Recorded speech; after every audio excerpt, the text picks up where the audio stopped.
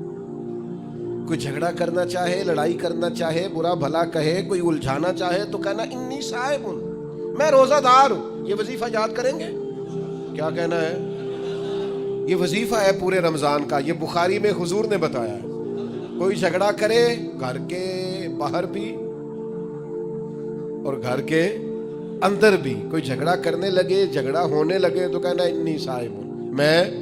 اور ایک دفعہ نہیں کہنا, مرتین. حضور نے فرمایا 2 دفعہ کہنا میں روزہ دار ہوں, میں کوئی جھگڑا نہیں کروں گا, کوئی فساد نہیں کروں گا, کسی بےہودہ بات کا جواب نہیں دوں گا.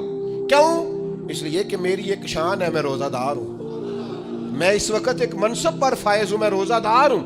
یہ وظیفہ پکانا ہے ہر بےہودہ بات سے, ہر جگہ. اور حضور علیہ السلام نے فرمایا, یہ بھی بخاری میں موجود ہے, فرمایا جس نے جھوٹ بولنا اور اس پر عمل کرنا نہیں چھوڑا, اللہ کو اس کے بھوکا پیاسا رہنے کی کوئی حاجت نہیں ہے. جھوٹ ہی نہیں چھوڑا اس نے, ابھی بھی جھوٹ بول رہا ہے, روزہ رکھ کے بھی جھوٹ پر عمل کر رہا ہے, اللہ تعالیٰ کو اس کے بھوکا پیاسا رہنے کی کوئی حاجت نہیں ہے. تو روزہ رکھنا ہے, پھر اس کی تھوڑی سی حفاظت بھی کرنی. پھر آگے چلیے, 5ویں گزارش. نبی پاک نے فرمایا رمضان غم خاری کا مہینہ. آپ کو پتہ ہے جو بندہ روزہ نہ رکھ سکے کسی خاص مجبوری کی وجہ سے, بیماری کی وجہ سے, کسی عذر کی وجہ سے, تو قرآن مجید نے کیا کہا, وہ ایک مسکین کو کھانا کھلائے. روزے کا فدیہ یہ ہے کہ پھر وہ کیا کرے, روزہ نہیں رکھ سکتا تو مسکین کی خدمت کرے. شرعی حکم یہ ہے کہ کسی نے اگر روزہ توڑ دیا رمضان کا تو 60 روزے رکھے کفارے میں. 60 نہیں رکھ سکتا تو پھر 60 مسکینوں کو کھانا کھلائے. تو بار بار روزے میں مسکین کا ذکر آ رہا ہے. نبی کریم صلی اللہ تعالی علیہ وسلم نے ارشاد فرمایا, جس شخص نے کسی روزہ دار کو افطاری کرائی تو اللہ تبارک و تعالی افطاری کرانے والے کی بخشش بھی فرما دے گا, اور فرمایا جتنا اجر روزہ رکھنے والے کو ملے گا اتنا ہی اجر اللہ افطار کرانے والے کو بھی عطا فرمائے گا.